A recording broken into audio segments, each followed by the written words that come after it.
Assalamu alaikum, barkanmu da wannan lokaci jama'a. Ina son amfani da dama in miƙa godiya ga waɗanda suka ɗanyi dueting ɗin bidiyo na. Na gode ƙwarai da gaske. Na ga wasu a ƙasan su bayi suka yi wasu surutun tsiya. Ni ina so in ɗan ba da shawara. Ya kamata masu shirman na a TikTok ku koma ku yi karatu ne, ba ku zo ku dinga zagin mutane kuna maganganu marasa daɗi. Ka kalli mutumin da ba sa'an ka ba ka ce za ka dinga magana da shi. Yanzu abin ya wuce ya kai malamai ma sai a ɗau bidiyon malami sai a ɗura ma ashar. To ni dai na yi wani alƙawari, wannan shine na ƙarshe. Wannan iyayenku nake ba shawara, ku waɗanda kuke wannan mummunar ɗabi'a.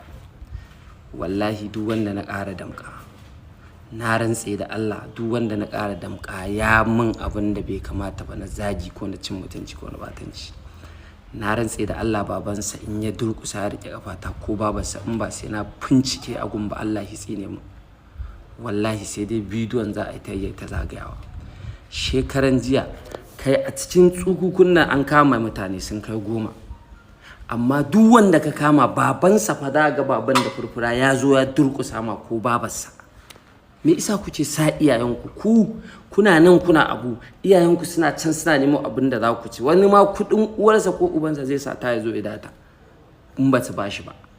Amma kuma ka zo ka jawo mar abin da zai zo ya durƙusa a gaban ɗan cikinsa yana neman haƙuri. Na rantse muku da Allah, shekaran jiya abin da ya faru ke. Sati biyu da ya wuce abin da ya faru ke. Abin ne ya kai ni ƙarshe. Zan ga yaro ko ya ɗaga hoton malami ya narka mar ashar.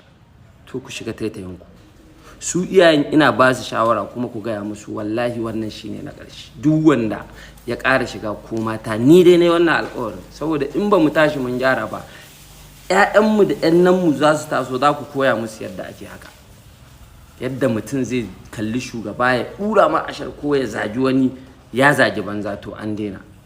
Na yi alƙawarin wallahi duk wanda na ƙara kamawa, kuma ina nan da bidiyon mutane sun kai 10, ɗaya bayan ɗaya na yi bakancan sai na kamo su. Kuma kowaye kai ka jira za ta zo kanka. A ce ba ma malaman ma da muke su, malami kawai ya magana ta saba wa tunaninka kawai ka ɗura ma ashar.